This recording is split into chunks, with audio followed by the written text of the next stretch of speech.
August 29, 2005, New Orleans, Louisiana. By the time most of the city woke up that morning, the storm had already won. Hurricane Katrina made landfall at 6:10 a.m. with winds of 127 miles per hour. But the wind was not what destroyed New Orleans. What destroyed New Orleans was water, and the walls built to hold that water back had been failing long before Katrina ever formed in the Gulf of Mexico. Here is the detail that changes everything. 1 year before Hurricane Katrina, in June of 2004, the Army Corps of Engineers completed an internal study warning that the New Orleans levee system could not withstand a major hurricane. That report was filed. The budgets were cut anyway. The levees were never reinforced. And on August 29, 2005, exactly what that report predicted came true. This is not the story of a natural disaster. This is the story of a preventable one. To understand what happened to New Orleans, you have to understand what New Orleans was. The city sits in a bowl, literally. 80% of New Orleans lies below sea level, some neighborhoods as deep as 6 feet below the surface of Lake Pontchartrain to the north and the Mississippi River to the south. The only thing standing between the city and catastrophic flooding was 350 miles of levees, floodwalls, and pumping stations maintained by the Army Corps of Engineers. The system had been built over decades. It was designed to withstand a Category 3 hurricane. New Orleans had not taken a direct hit from a major storm since Hurricane Betsy in 1965. 4 decades of relative quiet had created a dangerous illusion of safety. In August of 2005, New Orleans was home to 485,000 people. It was one of the most culturally significant cities in the United States, the birthplace of jazz, a city of extraordinary food, architecture, and history. It was also one of the poorest major cities in America. 28% of its population lived below the poverty line. Many of them had no cars, no means to evacuate, nowhere to go. These facts mattered. On August 28th, 1 day before landfall, Mayor Ray Nagin issued the first mandatory evacuation order in the city's history.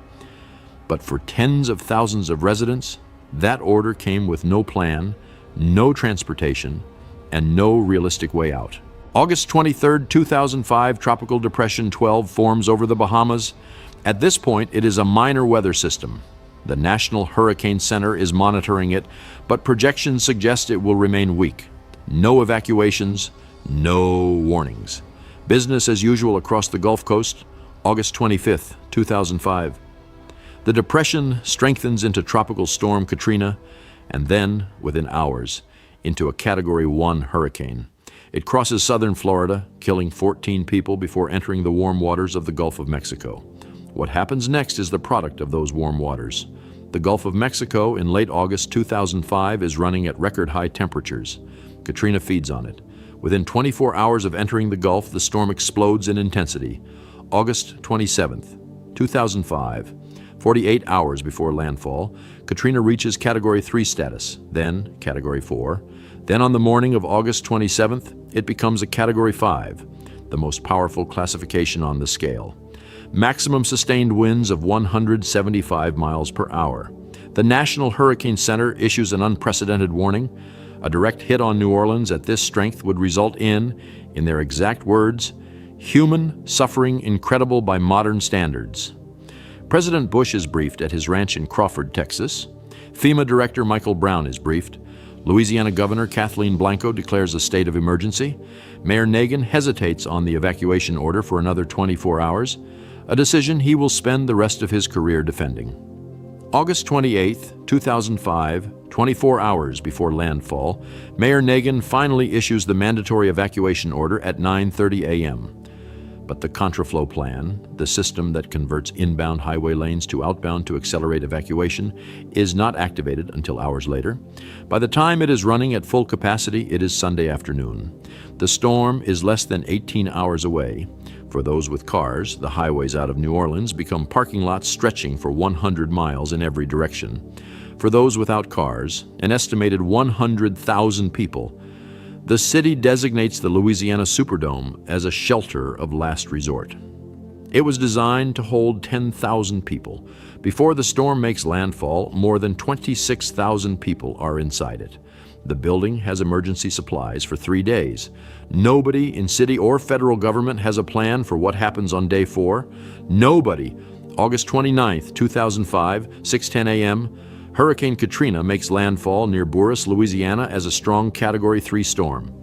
The eye wall passes east of New Orleans, which initially gives city officials a moment of relief. The wind damage in New Orleans is severe but survivable. The city appears to have dodged the worst. That relief lasts approximately 2 hours. At 8:14 a.m., a critical section of the 17th Street Canal levee fails. At 9 a.m., the London Avenue Canal levee breaches. Water begins pouring into the city, not as a wave, but as a relentless, unstoppable surge. By mid-morning, 80% of New Orleans is underwater. Some neighborhoods are submerged under 12 feet of water. The bowl the city was built in is filling up, and it has nowhere to drain. August 29th, midday. The scale of what is happening is not yet fully understood by anyone outside the city. Television cameras are capturing images of flooded streets, but the full extent of the catastrophe is invisible from the air because the storm has not yet cleared. Inside the city, people are trapped on rooftops, in attics, in the upper floors of buildings watching the waterline rise.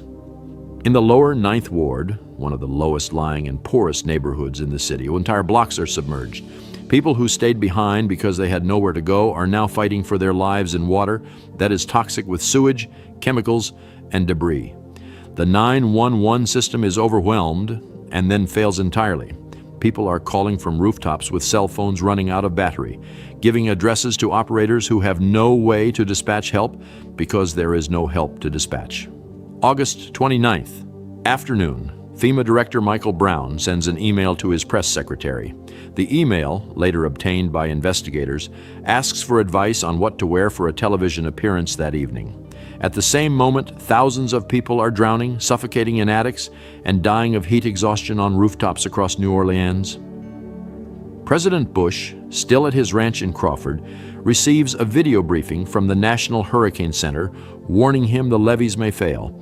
The following day, in a television interview, Bush will say, "I don't think anybody anticipated the breach of the levees." The video briefing is later released publicly.